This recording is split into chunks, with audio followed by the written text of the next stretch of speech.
Құрметті кітап сүйер достар, мен Мойнақ районы Мәлімнеме кітапхана орайы библиография қызметі қанегесі Көмекова Нұржамалман. Мен сіздерге бүгін кітапханамыздан орын алған Гүлайша Есемұратованың «Айдай қыз» кітабын айтып бермекшімін.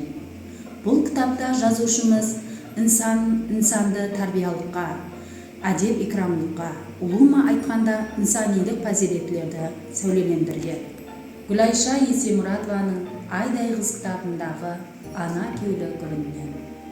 Бір күні Сұлу апа телевизор көріп отырып, бір майданда кеулі түсіп қалады.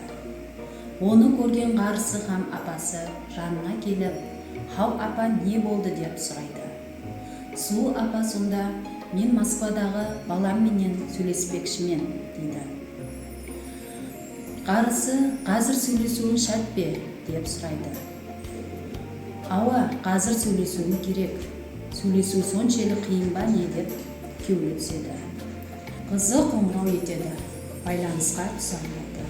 Сұлу апа кеулі түсіп, түнімен ұйқыламай уайымдап шығады.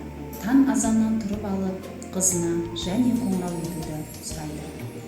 Сол кезде баласы қоңырауды алады. Баласымен сөйлесіп отырып, Сұлу апа: «Балам, шырағым, ертең Москвада күн аяз болады екен, жол тайғақ болады екен. Жолда жүргенде көзіңе қарап абайлап жүр, адамлардың көп жүретұғын жерлерімен жүр» дейді.